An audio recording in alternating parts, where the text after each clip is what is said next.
The embarrassed father's daughter. The mahogany doors of Bennett Industries' main conference room had never looked more imposing. I straightened my simple black blazer, not designer, but impeccably tailored, and checked my watch. 8:57 a.m. In 3 minutes, I'd walk through those doors, not as Sarah Bennett, the daughter my father had thrown out 2 years ago, but as Southeast Holdings' majority shareholder and new CEO.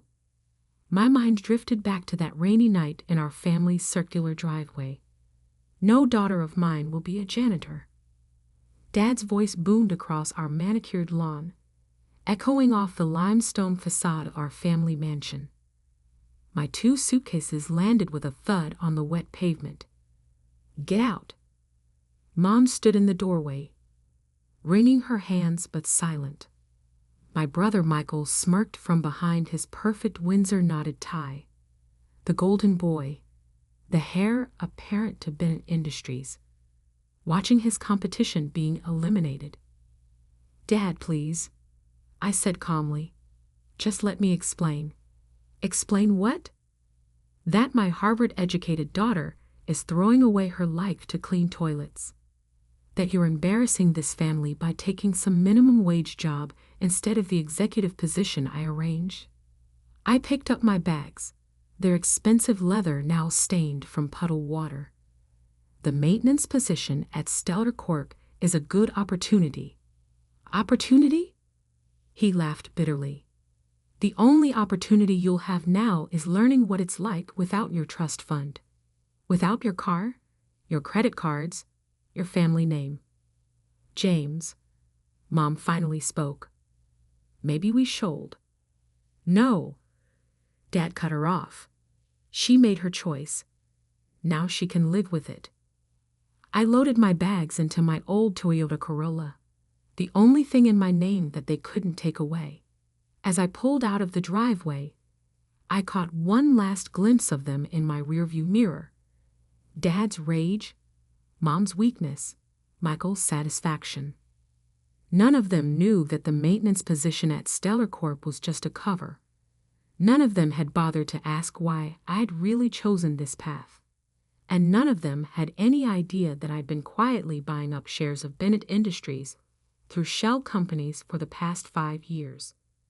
A discreet cough brought me back to the present. My assistant, David, stood beside me with a tablet. "Everything's ready, Ms. Bennett. The board is assembled. Your father and brother are seated at the head table." I nodded, checking my reflection in the mirrored wall. At 28, I looked nothing like the sheltered society girl I'd been 2 years ago. My eyes were sharper, my stance more confident. Has the news leaked? No. The merger announcement is still under wraps. The board only knows they're meeting the CEO of Southeast Holdings, who's acquiring controlling interest. Your father's been trying to block it. But he doesn't have enough shares anymore. I smiled slightly. Is the security team in place? Yes, in case Mr. Bennett or your brother react poorly. 9:00 a.m. Showtime. I pushed open the mahogany doors and strode into the conference room. 25 board members sat around the massive table, my father and Michael at the far end. Dad was mid-sentence, probably making another argument against the merger. "Cannot allow some unknown entity to."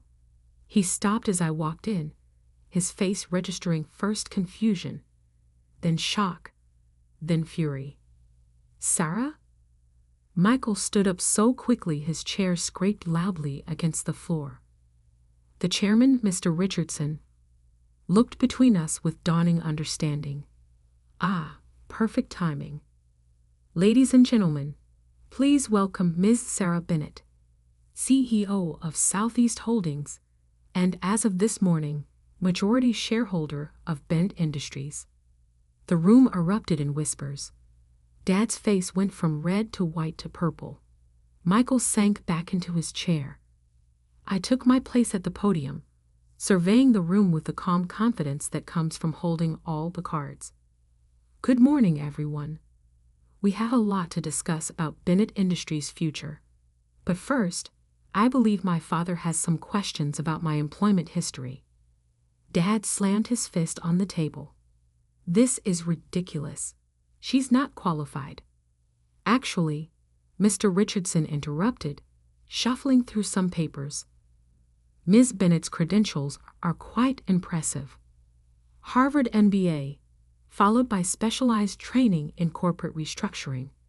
And over the past 5 years, she's built Southeast Holdings into a $4.3 billion technology and real estate consortium. I clicked my presentation remote. The screen behind me lit up with our corporate structure.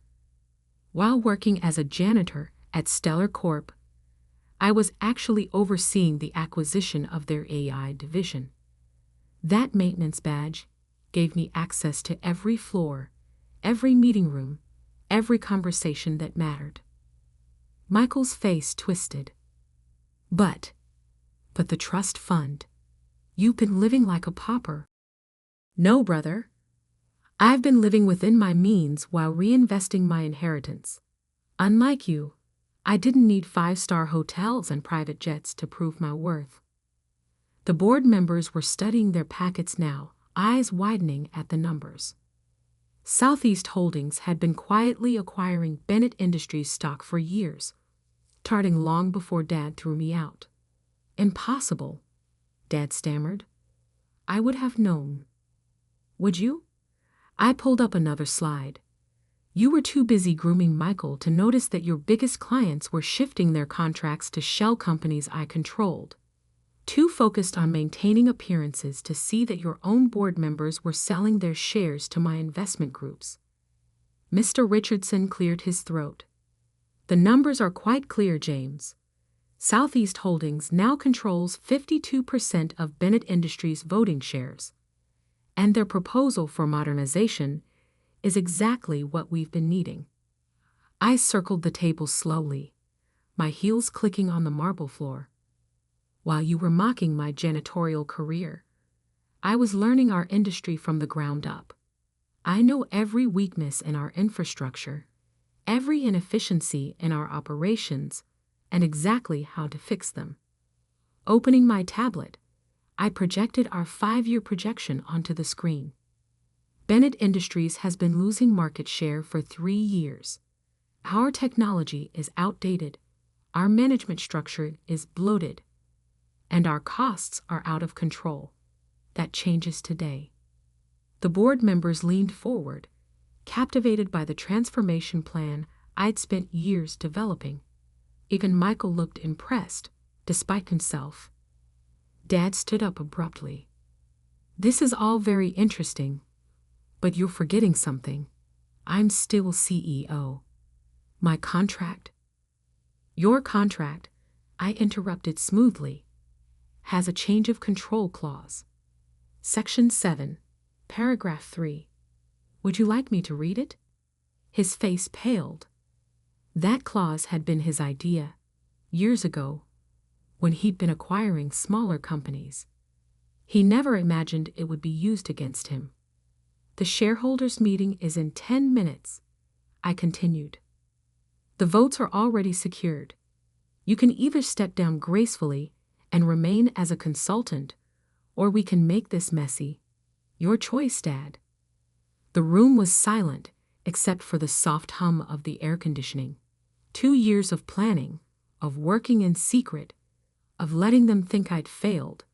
It all came down to this moment.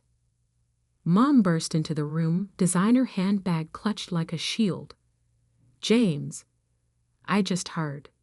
She stopped short when she saw me at the podium. Sarah? But you're a janitor. Hello, Mother. You might want to sit down. We're about to discuss some significant family business changes. The next hour was a blur of votes, signatures, and shocked faces. Dad, realizing he was outmaneuvered, accepted the consulting position with what grace he could muster. Michael was removed from his executive role but offered a lower management position, contingent on actual performance metrics. As the board members filed out, congratulating me and sharing their private relief at the change in leadership, Mom approached hesitantly. "Sweetheart, if we'd known." "You could have asked," I said quietly. "Any time in the past 2 years, you could have called, visited, tried to understand my choices. Instead, you all assumed I was a failure because I didn't follow Dad's plan." She flinched. "We were wrong. I was wrong. But you're so different now, so confident." "I always was, Mom. You just never noticed." Dad and Michael stood by the door, their world thoroughly upended. The great James Bennett, brought low by the daughter he'd thrown away. The golden son, replaced by the sister he'd mocked. "The maintenance staff meeting is in an hour," I announced, gathering my things. "I suggest you both attend. It's time you learned how this company really runs, from the ground up." Dad's jaw clenched. "You can't expect me to." "Actually, I can, and I do. Your consultant contract requires you to learn all aspects of operations, starting with maintenance and working your way up, just like I did." As they left, shell-shocked and subdued, David appeared with my schedule. "Your 11 a.m. is here, the tech merger team from Silicon Valley. Then lunch with the infrastructure modernization consultants." I nodded, straightening my simple blazer. "Have the maintenance team ready in conference room B. I want Dad and Michael to understand exactly what I learned in my janitor days." Looking out over the city skyline from my new office, Dad's old office, I allowed myself a small smile. The maintenance badge that had caused so much family drama sat framed on my wall, next to my Harvard diploma, and the first share of Bennett Industries stock I'd ever purchased. Sometimes the best revenge isn't proving people wrong, it's proving yourself right. And I was just getting started. The next few months were a whirlwind of changes. I implemented the modernization plan I'd spent years developing, streamlining operations, and updating our technology infrastructure. The stock price rose 40% in the first quarter. Dad struggled with his new role, alternating between grudging respect and simmering resentment. Michael, surprisingly, adapted better. Stripped of his entitlement, he actually showed promise in project management. Mom tried to bridge the gaps, hosting awkward family dinners where we all pretended the past 2 years hadn't happened. But things had changed irreversibly. The power dynamics had shifted, and we were all adjusting to our new reality. One evening, as I was working late, Dad appeared in my office doorway. He looked older, humbler, his expensive suit slightly wrinkled from a day of actual work. "The maintenance team," he said quietly, "they respect you. Not because you're CEO, but because you worked alongside them, learned their names, their challenges, their ideas for improvement." I kept typing. "They're the backbone of this company. Something you might have realized if you'd ever looked past the executive floor." He stepped inside, running his hand along the mahogany bookshelf. "His bookshelf. Once. I was wrong, Sarah, about everything. I was so focused on my vision for you that I couldn't see your vision for yourself. And now, I looked up finally. Now that my vision has saved the company you nearly ran into the ground." He flinched but nodded. "Now I understand. You're a better CEO than I ever was, because you see the whole picture, not just the top floor." I studied him for a moment. The great James Bennett, learning humility at 63. "There's a maintenance team meeting tomorrow at 7 a.m. Don't be late." He almost smiled. "Yes, boss." As he left, I looked at the maintenance badge again. The photo showed a younger me, smile confident despite the job title that had so horrified my family. That badge had taught me more about leadership than any Harvard class. Sometimes the path to the top starts at the bottom, and sometimes the people who throw you out are the ones who end up begging to come back in. The next board meeting, I implemented profit sharing for all employees, starting with the maintenance team. As I watched Dad and Michael nodding in approval, I realized that sometimes the best leadership lessons come from a janitor's closet. And my family, they're still learning. But now they're learning from the bottom up, just like I did. Because sometimes the best way to run a family business is to remember that every position, every person matters. Even, especially, the janitors. 6 months into my role as CEO, the real transformation of Bennett Industries was becoming evident. Our quarterly reports showed a 60% increase in employee satisfaction and a 45% reduction in operational costs. The maintenance badge program, requiring all executives to spend time in different departments, had become a Harvard Business School case study in effective leadership. One morning, as I walked through the lobby of our headquarters, I overheard a conversation that made me pause. "Can you believe the CEO used to work maintenance here?" One janitor said to another. "Now my kid's in the company's college scholarship program. Never thought I'd see the day." I smiled, remembering the day I'd announced the education initiative. Michael had actually suggested expanding it to include trade schools, his first real contribution as the new head of employee development. My phone buzzed. A text from Mom. "Dinner tonight? Your father has something to tell you." The family dynamics were still complicated. Weekly dinners had become a careful dance of reconciliation and reorganization. But tonight felt different. At 7, I pulled up to my parents' house in my Tesla Model S, my one concession to corporate success. The same circular driveway where Dad had thrown my bags 2 years ago now seemed smaller, less intimidating. Mom opened the door before I could knock. She'd stopped wearing quite so much designer clothing, though her pearls remained perfectly matched. "Sweetheart, come in. Your father's in his study." Dad's study, once his command center for running Bennett Industries, had changed.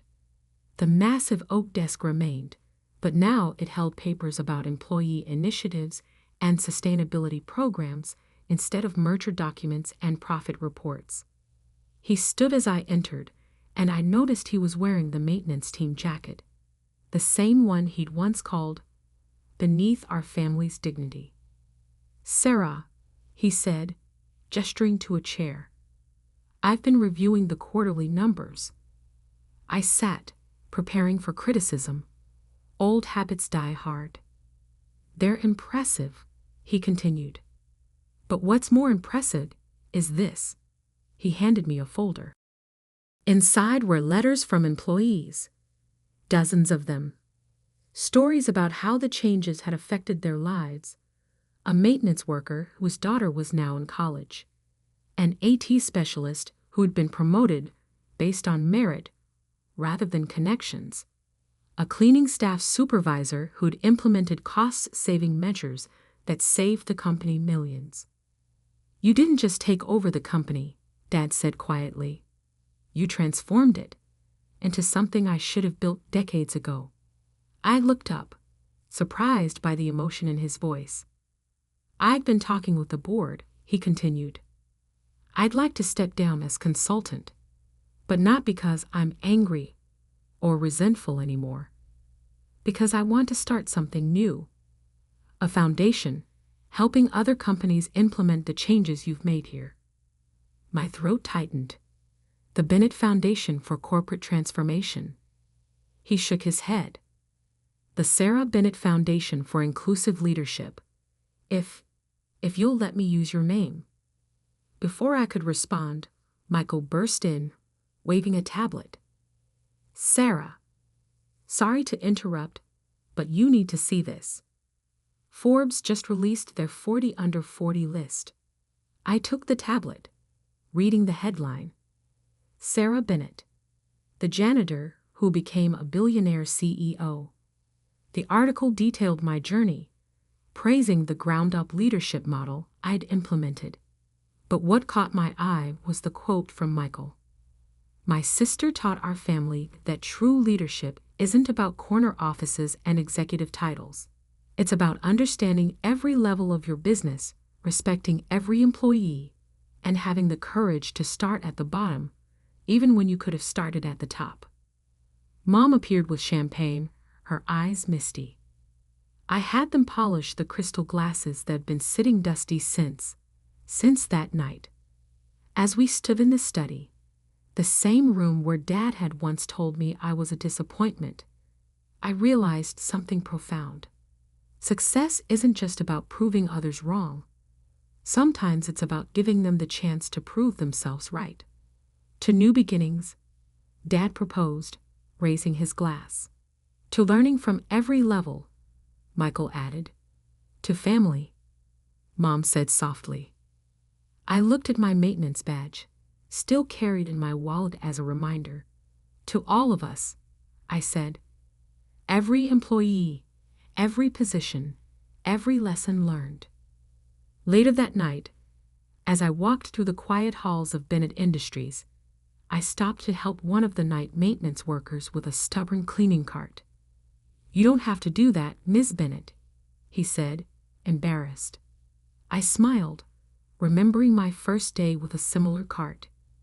Actually, I do, because this company works from the ground up. Always has, always will. The next morning, I added one more item to our corporate policy.